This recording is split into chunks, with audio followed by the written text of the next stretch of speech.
Now, joining me now is Corp Columnist Louise Roberts and royal commentator Angela Mollard. Now, Angela, with the benefit of hindsight, a slimmed-down royal family doesn't seem like such a good idea. It doesn't, does it? I mean, if you think about it, in the last 4 years, they have lost the equivalent of half a soccer team. I mean, 6 members of the royal family, Meghan and Harry, have gone to America. Then, of course, we had Prince Andrew had to step back from royal duties. We then saw the death of the Queen. And now, of course, Charles and Kate are both out of operation.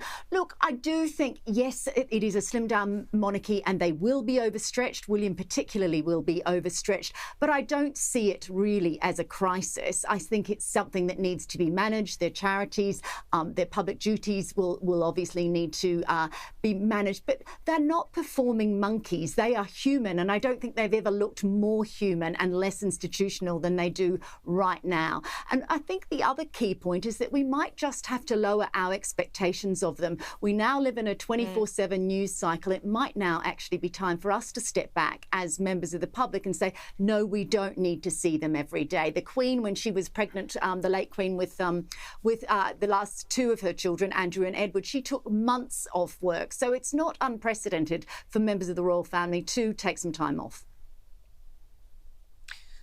Absolutely. And look, I caught up with Peter Phillips earlier this week. This is what he had to say about the current internal support network within the royal family. There's a lot of pressure on the Duke and Duchess of Edinburgh at the moment, my mother, to be able to take on a lot more of, and the Queen, obviously, to take on a lot more of the responsibilities and lots more of the engagement perspective. And we'll bring you that interview shortly. But Louise, off the back of what Angela said, doesn't this also mean extra responsibility for William and potentially for longer? It does, Caro, because as the heir to the throne, the burden falls directly on his shoulders. I mean, Camilla has also been stepping up, of course, but she's 76 years of age. She also has a spouse who is battling cancer, so there has to be mitigation for her as well.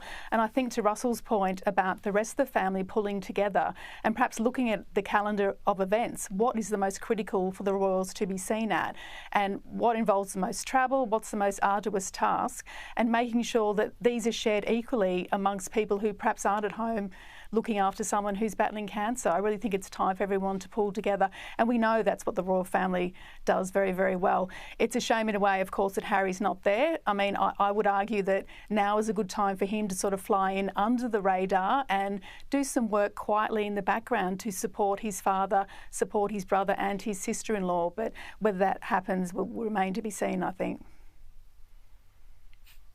Absolutely. And Angela, on the question of Princess Catherine's privacy, obviously just discuss it with Russell, it has been a huge issue. You wrote about it for the Daily Telegraph this week. That's right. I was reminded of a time back in 1993 when the Princess of Wales, the former Princess of Wales, Diana, was caught out in a gym. There was a gym owner had put a camera in the gym and taken pictures of her. Massive breach of her privacy. She won a legal case to have those pictures withdrawn so that they could never be used again, and the fee that was going to the gym owner was donated to charity. And it felt this week, as Russell was saying, when those the allegations of staff looking at the Princess of Wales medical records, it felt like we were back there again. This very febrile environment where people want information and they feel that there is no boundaries.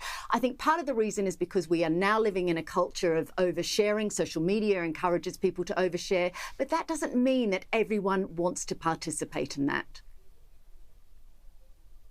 Absolutely. And that is totally true. And if people want to share, they're entitled to. But honestly, some of the carry on in various parts of the media and celebrity land in the lead up to Catherine's announcement has just been beyond contempt. Louise, I've only got about 30 seconds, but I understand the grovelling apologies have commenced.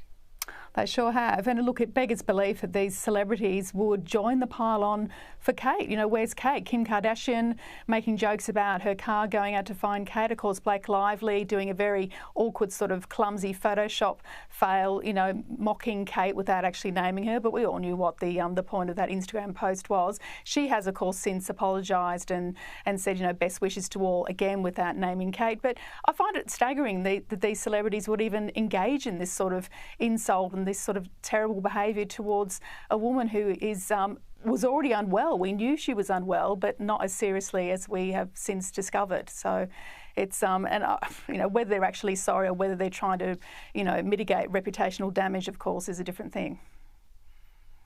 Absolutely. Louise Roberts, Angela Mollard, thank you as always for joining us.